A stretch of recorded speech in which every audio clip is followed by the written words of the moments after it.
ओम शांति। आज 10 अगस्त के अव्यक्त मुरली के बाबा के महावाक्य हैं। सदा स्नेही के साथ अखंड महादानी बनो तो विघ्न विनाशक और समाधान स्वरूप बन जाएंगे। अव्यक्त मुरली के जो महावाक्य होते हैं वो पिछले 6 दिन की साकार मुरली की एक तरह से परीक्षा में प्रश्न पत्र होता है। जैसे परीक्षा का प्रश्न पत्र आता है ना, वैसे ही हमें स्वयं से पूछना होता है। क्योंकि हमेशा इस बात का ध्यान रखना, अगर रोज मुरली सुनते हो तो एक मुरली का कड़ी दूसरी मुरली से मिला हुआ होता है। तो आज हम बात करेंगे समाधान स्वरूप कैसे बने, है ना। और समाधान स्वरूप अगर नहीं है, इसका अर्थ यह हुआ कि अभी आप समस्या में हो।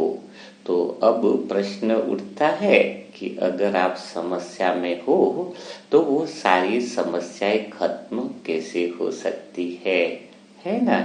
तो जैसे आप पूछते हो कि सारी समस्याएं खत्म कैसे हो, या अभी आप कोई परेशानी में हो और पूछो कि यह परेशानी है उसका समाधान कैसे हो, या पुरुषार्थ ऐसा क्या करूं जो मेरा जीवन बदल जाए।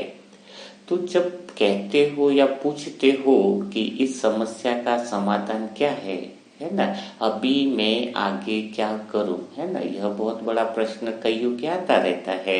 चाहे वो पुरुषार्थ की बात हो कि अभी मैं आगे क्या करूं, परिवार की बात हो कि अभी आगे क्या करूं, या फिर आपके स्वयं से जुड़े हुए कोई प्रश्न भी हो सकते हैं जिसमें मैं अभी क्या करूं, आगे क्या करूं, इस समस्या में आगे क्या करूं।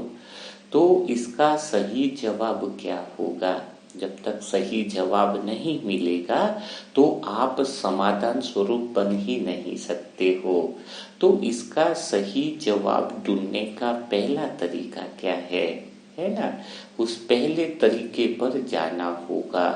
तो समाधान ढूंढते हैं। अगर आपके जीवन में कोई परेशानियां चल रही हैं, कोई भी विघ्न चल रहा है, तो उसका समाधान आज प्रैक्टिकली हम देखते हैं, उसकी गहराई में हम जाते हैं। तो जैसे आपने पूछा कि अभी मैं क्या करूं, इस समस्या में क्या करूं, तो हम जो है यह बात तो पूछते हैं बाबा से कि अभी मैं क्या करूं। तो बाबा कहते हैं, हे मेरे प्यारे बच्चे, यह मत पूछ कि अभी मैं क्या करूं, पहले यह बता कि तूने अभी तक क्या क्या किया है ना। बाबा आपसे कहते हैं अभी मैं क्या करूं उसकी जगह पहले ये बता, तो मैं तुझे बताऊंगा कि तू अभी क्या करे। बाबा कहते हैं मैं तुझे आंसर दूंगा, समाधान दूंगा, लेकिन पहले तुझे बताना पड़ेगा कि तूने अभी तक क्या क्या किया है। यानी तुमने ही जो आज समस्या आ रही है, ऐसा क्या काम कर दिया है जिसकी वजह से आपके पास अभी समस्या आई है, यह तो पता चले। क्योंकि बाबा क्या कहना चाह रहे हैं, अगर मैंने इस समय आपको समाधान दे दिया तो जब तक समस्या की जड़ में नहीं जाओगे तो 2-4 दिन बाद फिर समस्या में आ जाओगे, है ना। क्योंकि काम तुम वही करने वाले हो जो अभी तक करते हुए आए हो। तो मेन बात यही आती है कि जो काम करते हुए आए हो उसमें तुमने बदलाव नहीं लाया है, तो फिर समस्या का समाधान स्थायी रूप से संभव नहीं है। तो अपने आप से पूछो कि अभी तक आपने क्या किया है जिसकी वजह से समस्याएं आ रही हैं, या पुरुषार्थ भी तीव्र नहीं हो रहा है, आत्मस्थ नहीं हो पा रहे हो। तो अगर तुम्हें स्मृति नहीं आ रही है कि तुमने अभी तक क्या किया है, तो बाबा बड़े प्यार से समझाने देते हैं कि तुमने क्या किया है जिसकी वजह से तुम्हारे जीवन में अभी समस्याएं आ रही है। हे मेरे प्यारे लाडले बच्चों, तुम प्यार से यह बातें सुनो। तो सबसे पहली जो बात है बाबा समझाने देते हैं कि अभी तुम क्या करते हो, ज्ञान सुनते हो, मुरली मंथन भी सुनते हो। जैसे ही मुरली मंथन सुनते हो आपको मानो नशा चढ़ जाता है, ऐसा लगता है कि सभी रास्ते खुल गए हैं। आज जैसा मुरली मंथन तो पहले कभी सुना ही नहीं है। इसका अर्थ क्या हुआ कि पहले की मुरलियां क्या खराब थी जो आज की श्रेष्ठ है। अगर तुम्हें आज की मुरली श्रेष्ठ लगती है इसका मतलब ज्ञान का चक्षु तुम्हारा खुला नहीं है। पिछली मुरलियां तो भी तो श्रेष्ठ थी। जब तुमने पिछले मुरली मंथन सुने हैं तो उस समय लगता था कि आज ही श्रेष्ठ है। तो यानी जब भी सुनते पिछली बार भी ऐसा कई बार तुम्हें लगा कि आज तो ऐसा सुना कि इससे बेहतर तो हमने कभी कुछ बातें सुनी नहीं। तो होता क्या है, आप आत्मा ज्ञान तो सुनती हो लेकिन ज्ञान उधार का रह जाता है, ज्ञान शिव बाबा का ही रह जाता है, क्योंकि वह ज्ञान सिर्फ आपकी जीवन यानी शब्द तक रहता है ना, ब्रेन तक ही रहता है। क्यों? उधार का ज्ञान का अर्थ क्या है, जिसका प्रभाव जो है वो थोड़े समय तक ही रहता है ना। वो थोड़े समय तक प्रभाव रहने का अर्थ क्या है, जैसे आपको कई सारी बातें पता है, निष्काम कर्म क्या होते हैं, आत्मज्ञान का वास्तविक अर्थ क्या है, बहुत सारी बातें आपने पिछले सेशनों में सुनी है। लेकिन इसका वो खाली सुनने तक है तो वो प्रभाव में हो खाली। और आत्मा के अंदर मन की एक विशेषता है, कोई भी बात सदा के लिए स्मृति में रह नहीं सकती है, सभी बातें भूल ही जाते हैं। अगर आप 5 दिन तक मुरली मंथन नहीं सुनते हो या कोई 1 महीने तक, हमारे पास भी एक भाई था जो 1-1.5 साल से मेरे साथ रह रहा था, तो वो अचानक कुछ जैसे पारिवारिक काम आए वो चला गया, 6-8 महीने का गैप हो गया। वापिस आए तो वापिस हमारे संगत में रहने लगे, तो कुछ बातें सुना रहे तो वो कह रहे कि अभी मुझे कुछ समझ में ही नहीं आ रहा है। 6 महीने का गैप हुआ, 2 साल से रह रहा था तो बड़े आनंद में रहता था, अरे मजा आ गया, बोले क्या मुरली है, क्या मुरली का मंथन है।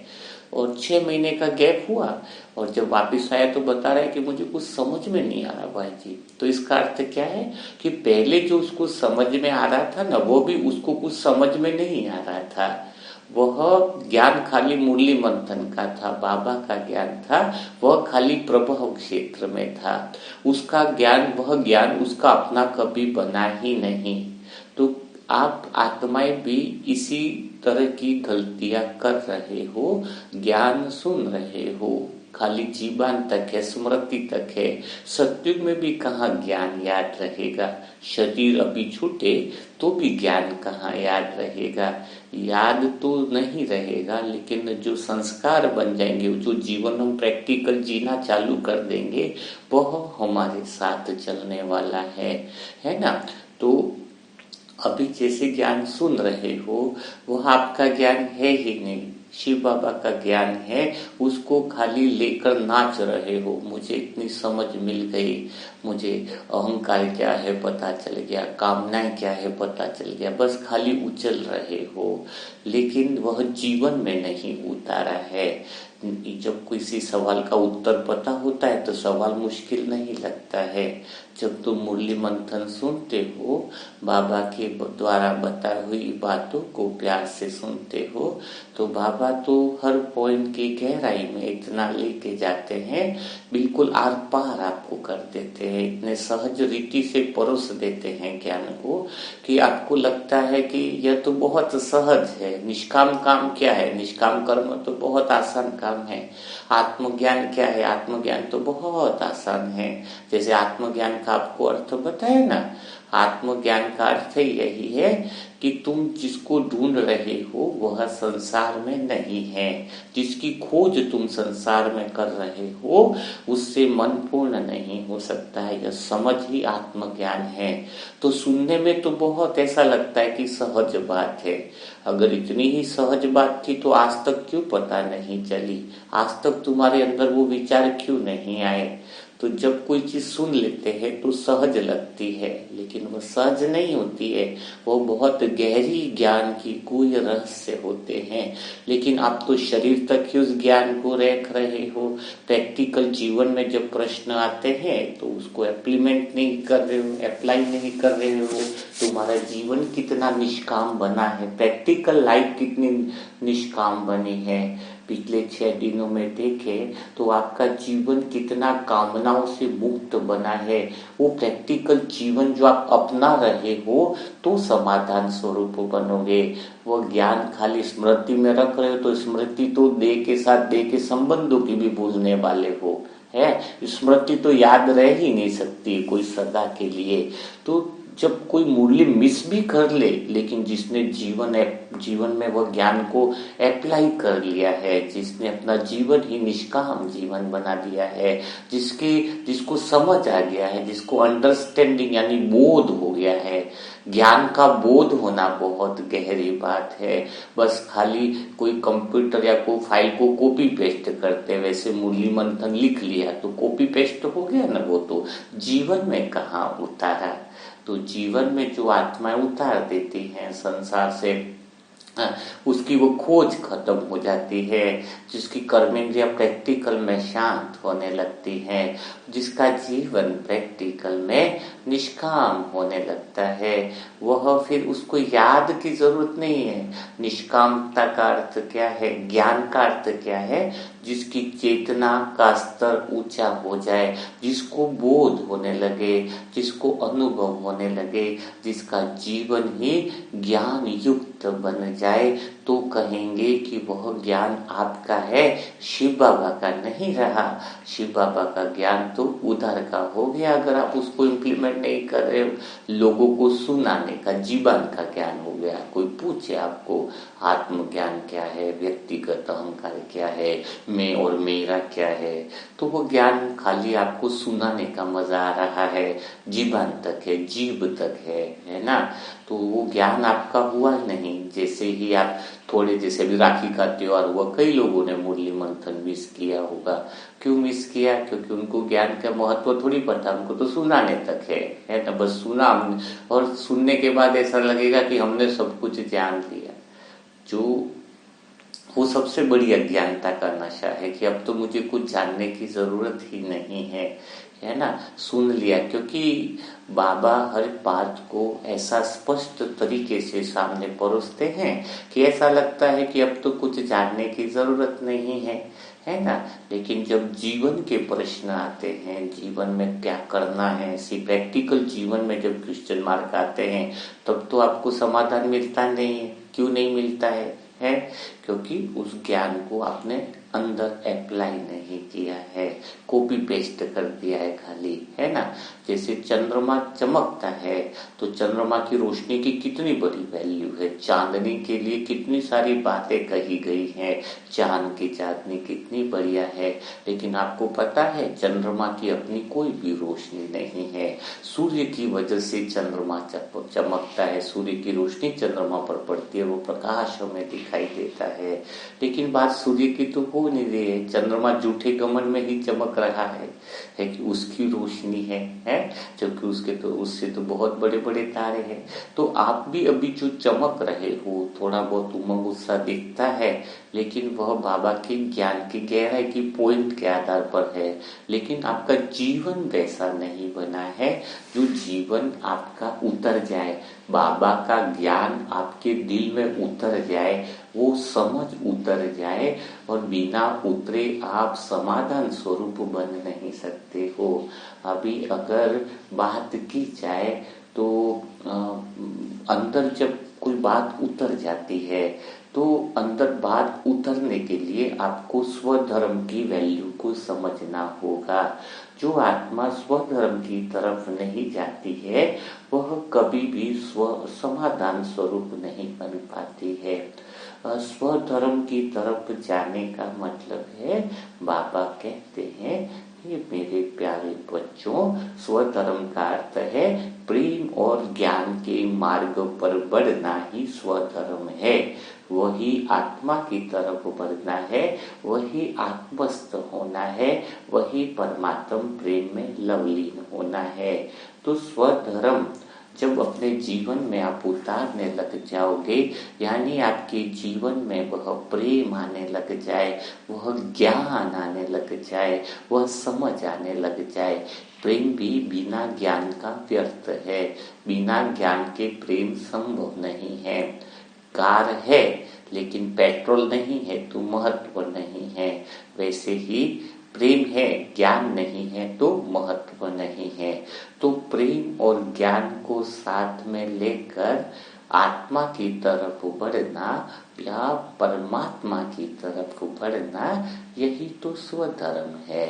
तो स्वधर्म में स्थित होने के लिए जब तुम निरंतर जीवन में वह बातें उतारने लग जाते हो, स्वरूप बन जाते हो, आपके जीवन का उद्देश्य स्वरूप बनना होना चाहिए। जब आपके जीवन में आप उसका स्वरूप बनोगे, बातों को याद रखने का कुछ फायदा नहीं है। बातें कितनी प्रैक्टिकल में जीवन में उतरी है, वही तो प्रैक्टिकल आपकी लाइफ बनने वाली है। उस जीवन को देख कर ही बाबा की प्रत्यक्षता होने वाली है। तो आपको स्वधर्म की तरफ आगे बढ़ना है, लेकिन आप बढ़ रहे हो पर धर्म की तरफ। पर धर्म कौन सा है? जो प्रकृति के पांचों तत्वों का जो धर्म है, देह का जो धर्म है, वह पर धर्म है। तो आपके जीवन में समस्याएं का कारण यही है कि आप तीन चीजों की ताकतों के आधार पर निर्णय लेते हो। आपके निर्णय किस आधार पर रहते हैं? पहला तो देहभान के आधार पर निर्णय लेते हैं, शरीर के धर्म के द्वारा निर्णय लेते हैं आप, है ना, कि भाई शरीर जैसे चलाता है, शरीर को क्या चाहिए उसके पीछे ही आप भागते रहते हो।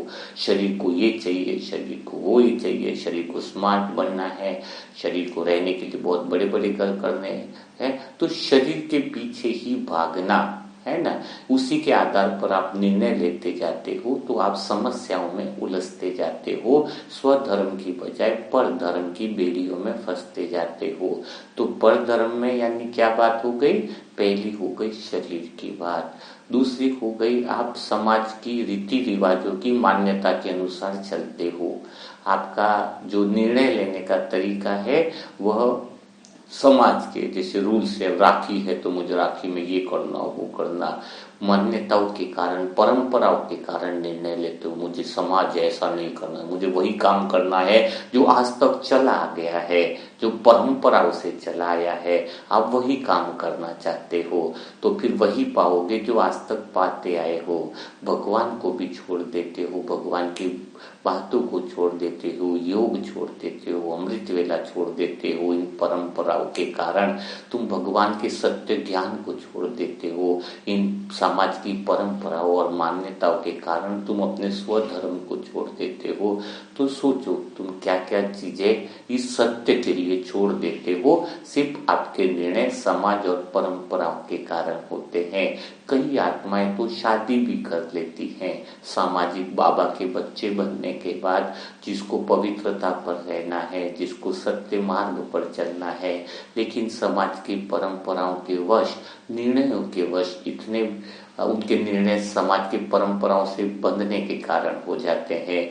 अगर मैंने शादी नहीं करी तो घर कैसे चलेगा, लोग क्या बोलेंगे, समाज क्या बोलेगा, है ये समाज का जिसका बंधन होकर के जो निर्णय लेता है वह पर धर्म के अधीन ही है ना। वो कभी भी, वो हमेशा समस्याओं में ही लगा रहेगा। दादिया सबने परंपराओं को तोड़ा है, उस जमाने में तोड़ा है जिसमें स्त्रियों को बाहर भी नहीं निकलने देते थे, घूंघट में कोने में बैठाते थे। ऐसी परंपराओं को भी त्यागा है, तब जाकर के उनका जीवन इतना सुंदर बना है। इतना सुंदर, देखो उन्होंने शरीर की परवाह नहीं करी, शरीर के सुखों के पीछे नहीं भागी। दादिया सब पुराने भाई बहन दिखते ना अपने को, वो समाज की भी परवाह नहीं करी। क्यों नहीं करी? क्योंकि आप पर धर्म भी पकड़कर स्वधर्म भी पकड़ के रखो, यह तो कभी संभव है ही नहीं। अगर आपने एक खूंटा पकड़ रखा है और कहते हो कि मैं दूसरा खूंटा भी पकड़ लूंगा, तो यह तो कभी पॉसिबल नहीं होगा। पर धर्म को छोड़ोगे तो स्वधर्म को आप प्राप्त कर सकते हो, आत्मस्थ हो सकते हो, भगवान के प्रेम में लवलीन हो सकते हो। तो यह बात समझ में आनी चाहिए आपको कि आपको तीसरा है सहयोग का, यानी जो कार्मिक अकाउंट है उसमें भी आप बंध जाते हो। कार्मिक अकाउंट में बंधना मतलब क्या है, उसके हिसाब किताबों में भी उलझ कर रह जाते हो। तो तीनों के बंधन जो है उससे क्या होता है, आपका मन है वो देहभान की, मस्तिष्क में कौन सी स्मृतियां होती है, आपको पहले भी बताया ना कि मस्तिष्क में देहभान की स्मृतियां और यादें रहती हैं। आपके रिलेशन कौन है, आपके सगे संबंधी कौन है, किसके साथ क्या है क्या नहीं है, वो सारी यादें ब्रेन में रहती है। अगर मन चाहे तो आत्मा की तरफ बढ़ के आत्मा की स्मृतियों का फायदा उठा सकता है, या मन चाहे तो ब्रेन में पड़ी हुई संसार की यादों का फायदा उठाता है। तो जब संसार की यादों का फायदा उठाता है तो मन अधीन हो जाता है, पर धर्म के अधीन हो जाता है, शरीर के अधीन हो जाता है। जब वह शरीर की यादों का यूज मस्तक से लेकर के करता है तो वो प्रकृति के अधीन हो गया। और अगर आत्मा की स्मृति और आत्मा के गुणों के अनुसार मन काम करता है तो आत्मा के अधीन हो गया। तो फायदा किस में है, आत्मा के बंधन में बंधना या मस्तिष्क के बंधन में बंधना, निर्णय तो आपका है ना। अच्छा, कई सारी बातें आती हैं कि जैसे शरीर के हिसाब किताब है, शरीर में दर्द हो रहा है, शरीर में असहनीय पीड़ा हो रही है। अभी आप बोलोगे कि इस असहनीय पीड़ा से मुक्ति कैसे मिले, है पेट में दर्द है, हाथ में दर्द है, या कहीं पर भी दर्द है, तो उससे मुक्ति कैसे मिले, प्रश्न आता है ना। तो इसका अभी समाधान ही अगर हम देखें, बात निकल गई है इसीलिए इस बात को बताना चाह रहा हूं। तो यहाँ पर मैं स्पष्ट रूप से आपको एक बात बताना चाहूंगा कि बाबा तो आपको समझाने देते हैं कि कर्मों के हिसाब किताब तो है, ठीक है ना, कर्मों के हिसाब किताब तो है, लेकिन आत्मा जो योग युक्त होती है उसकी आयु लंबी होती है। जो योग करता जाता है, जो बाबा की याद में लवलीन होता जाता है, उसकी आयु क्या होती है, लंबी होती है। लेकिन ऐसी आयु लंबी होने का भी क्या फायदा जो शरीर की पीड़ाएं तुम्हें परेशान कर रही है ना। जैसे शरीर में हड्डियों की, हाथ की बीमारी है, किसी को थोड़ा सा कैंसर का इश्यू है, फोर्थ जड़ का है कैंसर, थर्ड का स्टेज का कैंसर, कोई भी किडनी का इश्यू है, कोई भी बीमारी हो सकती है आपके अंदर, दांत का दर्द भी होगा तो भी बहुत बड़ी बात है। तो पहला तो यही बात उठती है ना, आपकी आयु तो लंबी हो गई, चलो बाबा ने बताया तुम 100 साल जियोगे, है ना, लेकिन हर दिन तो आपके कष्ट में निकल रहे हैं, शरीर में इतनी परेशानियां हो रही हैं, तो आपके मन में क्या ख्याल आएगा, अगर इतनी परेशानियां दुख हैं तो जीने का भी क्या फायदा, आएगा या नहीं आएगा। पूछो अपने आप से कि जब इतनी परेशानियां हैं, इतनी तकलीफ है, तो जीने का क्या फायदा, है ना। तो आपको यहाँ पर बात समझनी होगी, योग से आपकी मृत्यु तो होने वाली है नहीं जल्दी, ये बात तो क्लियर मान लो, ये बात तो पहले क्लियर समझ लो, ठीक है ना। बाबा की जो गहरी याद करे तो आपको क्या करना है, शरीर के हिसाब किताब आ रहे हैं तो उसके लिए सिर्फ एक प्रैक्टिस करो तो जीवन आपका बदल जाएगा। आज हम समाधान स्वरूप की बातें कर रहे हैं तो मैं वही बातें आपको समझाना चाह रहा हूं। तो क्या करना होगा, जब आपका मन शरीर के मस्तक की यादों का यूज करता है, ब्रेन में तो यादें पड़ी है ना, शरीर छूटता है तो हमें काका कौन मामा कौन याद रहता है क्या, नहीं रहता है, ब्रेन की बातें ब्रेन में ही रह जाती है, मस्तिष्क तो जल जाता, जला भी देते हैं, और मस्तिष्क में तो कुछ यादें हैं तो मन यूज ही नहीं करेगा, तो उसमें यादें पड़ी हुई भी है तो कौन यूज करने वाला ही नहीं बचा। हाँ, आत्मा तो चली गई, है ना। तो अब क्या होता है, आप दिन भर पूछो अपने आप से, आपके मन में शरीर की ही यादें चलती रहती है। जब शरीर की यादें चलती रहती है तो शरीर की कोई बीमारी या दर्द होता है ना, वो आपको ज्यादा फील होता है, क्योंकि आप पूरी कॉन्शियस में हो। शरीर में दर्द है उसका भी फीलिंग आपको ज्यादा होगा कि ये दर्द हो रहा है, ये हो रहा है, वो हो रहा है ना। तो शरीर में भी इतनी फीलिंग होगी, आपको इतना दर्द होगा। क्यों? क्योंकि आपका मन दिन भर में किसकी याद लेकर के बैठा है? दिन भर में देह की बातें, देह के रिश्तेदारों की बातें, प्रकृति, शरीर के धर्म की, पूरे संसार की बातें, वही पूरी प्रकृति यानी देह की बातों को लेकर दिन भर याद करता है। तो आपके मन का कनेक्शन किसके साथ है? शरीर के साथ हुआ ना है। आपका मन भगवान की याद में आत्मा की तरफ नहीं बढ़ा है, निष्काम कर्म की तरफ नहीं बढ़ा है, तो आपको दर्द भी दर्द गहरा लगेगा। देखो, दादियों का भी कैंसर जैसी बीमारियों के इतने ऑपरेशन हो गए गुलसार दादी के, कल भी मैंने बताया कि ब्रह्मा बाबा कोट में, तो उनको क्या हुआ जीवन में? शरीर में दर्द आए, लेकिन उनको दर्द ऐसे लगते थे कि जैसे है ही नहीं। शरीर के दर्द, बाबा ने लास्ट समय में भी शरीर छोड़ने से पहले भी मुरली चलाई, तो ऐसा नहीं होगा कि उनको शरीर में सिम्टम्स नहीं आए होंगे, लेकिन उस शरीर का कुछ अनुभव ही नहीं है, क्योंकि मन, अनुभव तो मन में होता है।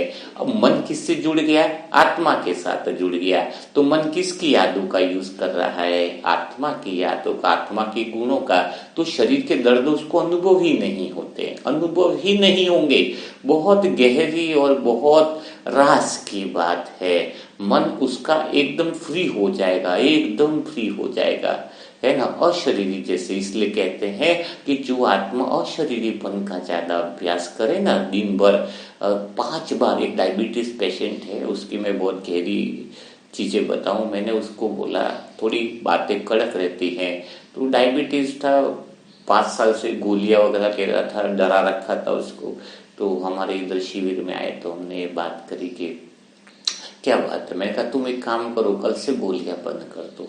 लेकिन बोले रीडिंग तो इतनी आ गई हमारे पास, तो 200 आ गई है, 250 आ गई शुगर की। मैंने कहा रीडिंग आ गई है ना 250 की, ये तुम 5 अंगुली में अलग अलग टेस्ट करो। मैंने कहा डायबिटीज की तो 5 अंगुली में अलग अलग आ रही है रीडिंग। मैं कहा रीडिंग तो का क्या है, जो रीडिंग ही 5 में अलग अलग आकर के आपको बता रही है, उस मशीन पे भरोसा कर रहे हो।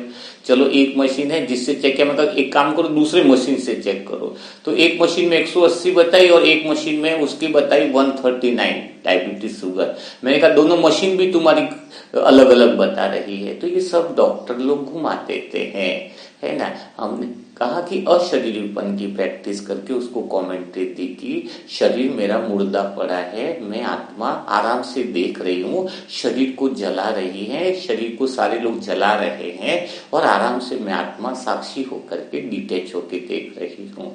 वो अभ्यास उसको इतना काम आ गया कि शरीर से डिटेचमेंट हो गया। अब वो डायबिटीज की एक भी गोली नहीं ले रहा है। लेकिन कोई पेशेंट हमारे पास आए तो हम सीधी उसको ऐसी बातें बोल नहीं सकते, जो ज्ञान युक्त नहीं है उसको तो मरने से डर लगता है ना। लेकिन सबसे बड़ा शरीर के दर्द गायब करने का एक ही सबसे बहुत बढ़िया तरीका है, आप अशरीरी हो जाओ। क्या हो जाओ? आप अशरीरी होने का अभ्यास करो। आपका मन जैसे जैसे मस्तिष्क की यादों का यूज करना बंद करेगा। देखो आपकी मृत्यु तो होने वाली नहीं है जल्दी, ये तो आप लिख करके लो, क्योंकि आप योग में बैठ रहे हो। लेकिन शरीर के दर्द होंगे तो आपका जीवन भी किस काम का है। लेकिन जब आपको पता चला कि शरीर में कुछ ऊपर नीचे बातें हो रही हैं, तो वो भी लेवल में आते लगेंगे ना, आप अशरीरी हो रहे। और जो दर्द है वो पहाड़ जैसी समस्या भी राई से रुई बन जाएगी, तो आपको तकलीफ किस बात की है ना। तो आप अशरीरी, यानी अशरीरी का अर्थ क्या हुआ? अशरीरी का अर्थ यही हुआ कि जब हमारा मन शरीर के मस्तक से, ब्रेन से यादें लेना बंद कर दे और मन आत्मस्थ हो जाए। शरीर यानी मन है, पर धर्म यानी शरीर का धर्म, समाज के रीति रिवाजों का, सहयोग, कर्मवश जो धर्म, यहाँ की यादों को जरूरत है उतनी ले, यानी यादों को लेना नहीं। कई लोग कहते हैं कि हम यादों को ही नहीं ले, तो सतयुग में भी तो रिलेशन याद रहते हैं ना कि ये हमारे मामा जी हैं, ये हमारी ये है, लेकिन मन उस मस्तिष्क की यादों का कितना इस्तेमाल करता है सतयुग में, जितनी जरूरत होती है कि चलो भाई कौन रिलेशन वाले आने वाले हैं, तो भाई मामा जी आले, चलो उनका सम्मान करना है, तो मस्तिष्क से इतनी ही याद का यूज लेता है। बाकी मन आत्मस्थ होता है सतयुग में, तभी तो शरीर भी छोड़े तो उनको कोई दिक्कत होती ही नहीं है, कोई लगाव नहीं, कुछ नहीं, जरूरत उतना ही, मन आत्मस्थ होता है। तो दूसरा भी जन्म खुशी से लेता है, शरीर प्यार से छोड़ता है, क्योंकि उसको कुछ छोड़ा वो ऐसा लगता ही नहीं है, जी ही ऐसे रहा है कि जैसे शरीर को क्या किया है उसने, छोड़ ही रखा है, क्योंकि ब्रेन का यूज नहीं कर रहे हैं, उसके यादों का यूज नहीं कर रहे, तो शरीर तो छूटा हुआ ही मानते हैं ना, है ना। तो जब तुम अशरीरी हो जाते हो तो देह से डिटैच हो जाते हो। देह से डिटैच होने का अर्थ ही यही है कि तुम्हें देह की बातें की कोई स्मृति नहीं रहेगी। तो ये बातें समझने वाली है। तो आप जितना अशरीरीपन का अभ्यास करोगे तो हिसाब किताब तो आएंगे, ऐसा तो बोलेंगे नहीं। आप जैसे बोलो कि ये मेरी बीमारी खत्म हो जाए, उसके पीछे ही लग जाते हो। अरे बीमारी एक खत्म होगी, दूसरी लग जाएगी तो क्या करोगे, तीसरी लग जाएगी तो क्या करोगे। तो इससे बढ़िया है आप योग में लो और उस बीमारी को ही हल्का कर दो। अरे लगी रहने दो, क्या है उस बीमारी, वो बीमारी तुम्हें बीमारी तब लग रही है जब उससे तुम्हें तकलीफ हो रही है। जैसे अगर मेरे दांत में दर्द हो रहा है अभी, तो दांत का दर्द है या उसकी नस में, तो मुझे जब बहुत ज्यादा फील आ रहा है तो मुझे वो दांत का दर्द है, भाई ठीक है, मैंने एक बार पता लगा मस्तिष्क कि यहाँ पे प्रॉब्लम है, होने दो। अगर मैं आत्मा मन से नहीं ले पा रही, मेरा मन उससे डिटैच है, तो मुझे वो हिसाब किताब भी बहुत कैसा लगेगा, एकदम से नॉर्मल सा लगेगा। पता है भाई अभी तो मेरे को बहुत सारे काम बाबा यूज में लेने वाला है, तो मृत्यु तो आने वाली नहीं। ये नशा रखना है जीवन में। संगम युग में मैं आत्मा अच्छा काम कर रही हूं तो बाबा मेरे को पूरा यूज करेगा, मुझे जीने की जरूरत नहीं, बाबा को मेरी जरूरत है। जब ऐसा लग जाए, जैसे किसी को अपनी जरूरत होती है तो क्या होता है, बाबा खुद चलाता है ना फिर है, बाबा ही चलाएगा अपने को, अपन अपना जीवन ही वैसा हो गया है। तो इस तरीके से आपको अशरीरपन का अभ्यास करना है, और अभ्यास तभी होगा जब आपको डेली की जो बातें बताई गई, इसके अलावा जो आत्मा पुराने मुरली मंथन भी सुनती है, क्योंकि वह भी तो महत्वपूर्ण है, तो उन बातों को अंदर उतारने का काम करे। शिव बाबा का ज्ञान उधार का ज्ञान नहीं बन जाए। स्पष्ट ज्ञान जो है वह तभी होगा जब उन बातों को आप अपने जीवन में लाओ। नहीं तो लास्ट में क्या होने वाला है, और लास्ट में मूल्य भी आपको नहीं मिलने वाली है, मोबाइल भी नहीं चलेंगे, टावर सब डिस्कनेक्ट हो जाएंगे। उस समय आपके पास क्या काम आएगा। अगर आप पॉइंटों को याद करने की कोशिश करोगे कि बाबा ने क्या समझाने दी थी, ये तो कुछ याद नहीं आने वाला है, कुछ भी याद नहीं आने वाला है। याद क्या आएगा, जो जीवन आपने बना रखा है।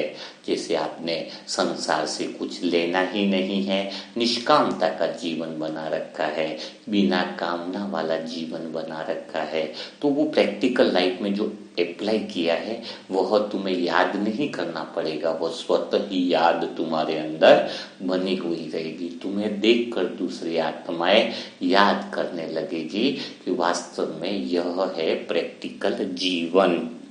तो आज की मुरली जो अव्यक्त मुरली है उसमें आपको सबसे मेन बात कोई चीज काम की है तो वह यही है कि ज्ञान को इम्प्लीमेंट करना है, ज्ञान को क्या करना है, अपने अंदर धारण करना है ना, तभी आप समाधान स्वरूप बनोगे।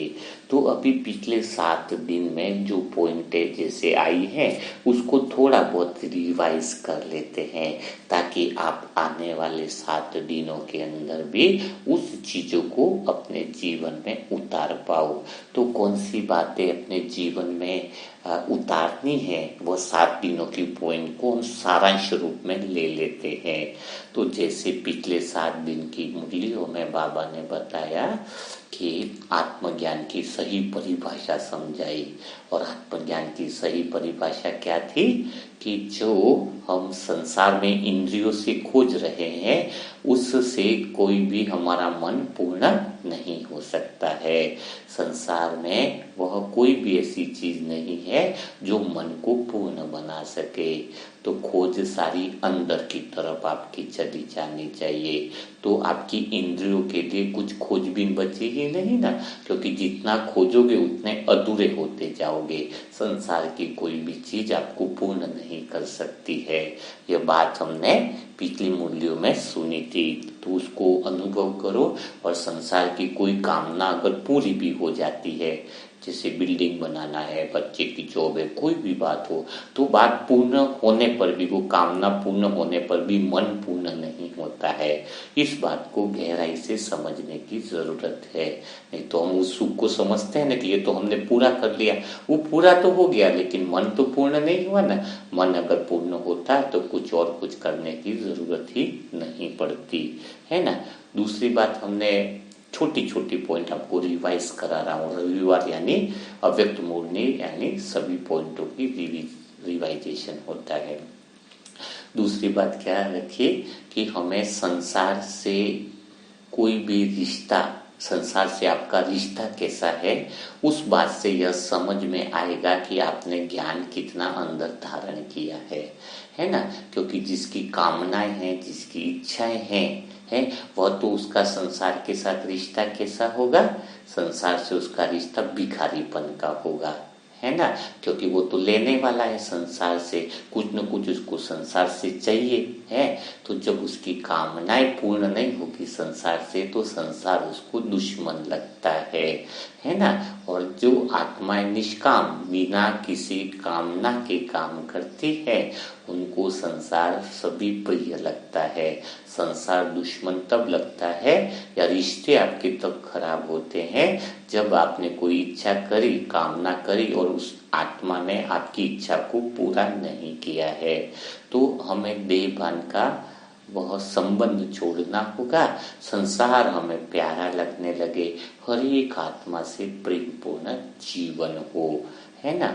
यह बात बहुत गहराई से जीवन में अप्लाई करनी है। और संसार से हमारा रिश्ता, कामना के पीछे कर्तव्य आ जाता है। तो कर्तव्य में परिभाषा भी आपको बाबा ने समझाई थी कि कर्तव्य तो हम करते हैं, फिर करें क्या। जीवन में प्रश्न आता था ना कि करें क्या फिर, है ना। संसार से कोई कामना नहीं रखनी तो करें क्या फिर। तो उस प्रश्न का उत्तर बाबा ने दिया था कि संसार से आपका रिश्ता भगवान का जैसे संसार के साथ है वैसा रहना चाहिए। शिव बाबा भी कर्तव्य करता है, लेकिन संसार से उसको कुछ भी लेने की इच्छा नहीं है, या संसार में ऐसी कोई चीज है ही नहीं जो भगवान को दे सके। और भगवान के पास ऐसी कोई अप्राप्त वस्तु नहीं जो भगवान संसार से ले। तो संसार के साथ भगवान का रिश्ता करुणा का है, करुणा और कर्तव्य का है। यानी संसार के प्रति उनका प्रेम है, दया भाव है। तो उनका जैसे करुणा कर्तव्य का रिश्ता संसार के साथ है, वैसा ही आपका रिश्ता संसार के साथ करुणा और कर्तव्य का होना चाहिए। जब आपका रिश्ता संसार के साथ करुणा कर्तव्य का होगा, तो आपको जीवन में सही आनंद का अनुभव होगा। सच्चा आनंद जो पाना है वह करुणा कर्तव्य में ही होगा। कोई 10 साल से अमृत वेला कर रहा है, कोई एक ही साल में अमृत वेला किया है लेकिन अमृत वेला डेली मिस कर रहा है, लेकिन उसके मन की वेला, अमृत वेला का अर्थ क्या है, मन को उच्चतम वेला में स्थापित करना, यही अमृत वेला है। तो जब मन निष्कामता की तरफ आगे बढ़ रहा है और कोई अमृत वेला कर रहा है, लेकिन वो बाबा से योग क्या कर रहा है कि घर में ये ठीक हो जाए, वह ठीक हो जाए, बच्चे का ये काम हो जाए, पत्नी का ये काम हो जाए, तो वह तो और अमृत वेला में जाग करके भी कामनाओं में फंसता जा रहा है। बाबा का यूज अपने व्यक्तिगत अहंकार को पूरा करने में कर रहा है। बाबा ये प्लॉट मुझे दिला देना, बाबा ये करा देना, बाबा वो करा देना है। अमृत वेला में नहीं लिखे तो बढ़िया, मैं तो कहता हूँ ऐसा। और कोई आत्मा अमृत वेला नहीं भी कर रही है तो भी उसका रात भर में अमृत वेला ही चल रहा है। अगर वो निष्कामता है, उसके अंदर संसार के प्रति कोई कामना नहीं है, तो उस सपने में भी बाबा से जुड़ा हुआ ही है, योग उसका लगा हुआ ही है। तो सच्चा अमृत वेला तो वही होगा, क्योंकि अमृत वेला तो 24 घंटे चल रहा है ना। अभी आप मुरली सुन रहे हो, उस समय भी संसार में कहीं ना कहीं तो सूरज उगा ही है ना। हर समय कहीं ना कहीं 4 बजे ही रहती है पूरे संसार में। आप जब सोते हो तब अमेरिका में अमृत वेला चालू हो जाता है ना। तो अमृत वेला कोई टाइम नहीं है, ये भी मान्यता में बंधे हुए हैं कि अभी मैंने अमृत वेला मिस कर दिया तो सोचते कि बहुत बड़ी, अरे 24 घंटा अमृत वेला है। लेकिन अमृत वेले का अर्थ तभी होगा जब मन की वेला, यानी मन की वेला अमृत बन जाए, मन उच्चतम वेला में स्थित हो जाए। मन उच्चतम अमृत की स्थिति है कि सबसे मन उच्चतम स्थिति में स्थित हो जाए, मन का अमृत टाइम आ जाए, मन की अमृत वेला यानी सही उच्चतम समय आ जाए। तो वह समय हमारा वही होगा जब मन संसार की कामनाओं से परे चला जाए, है ना। तो आप अमृत वेला भी जो करते हो वह उद्देश्य यह होना चाहिए कि मेरा मन उस यात्रा की तरफ आगे बढ़े, जीवन मेरा कामनाओं से मुक्त बन जाए, मेरे जीवन का उद्देश्य जीवन मुक्ति हो जाए, मेरे जीवन की उद्देश्य सबसे उच्चतम अवस्था जो है जीवन मुक्ति की सबसे उच्चतम अवस्था भाव समान स्थिति बनने की है। तो वह स्थिति को आप प्राप्त करो, वह जीवन की सबसे बहुत बड़ी आपकी उपलब्धि रहेगी। तो आज का मुरली मंथन आपको कैसा लग रहा है वह जरूर कमेंट बॉक्स में लिखिएगा। और कोई आत्मा अपने पुरुषार्थ को बढ़ाना चाहती है, डेली के चार्ट में कैसे काम करना है, ऑडियो टास्क वगैरह सारे पुरुषार्थ बढ़ाने की विधियां आप ग्रुप से जुड़कर ले सकते हो, है। वहाँ पर बहुत अच्छे अच्छे टास्क दिए जाते हैं। तो उसका ग्रुप से जुड़ने के लिए, मनसा सेवा से जुड़ने के लिए मोबाइल नंबर है 7202921969। इस पर आप ओम शांति लिखे, नेम लिखे, सेंटर का एड्रेस लिखे, जिससे आपको डेली के पुरुषार्थ बढ़ाने की विधियां आपको वहां पर दी जाती हैं। तो कल फिर हम मुलाकात करेंगे ऐसे ही प्यारे मुरली मंथन के साथ। तब तक के लिए सभी आत्माओं को ओम शांति, ओम शांति, ओम शांति।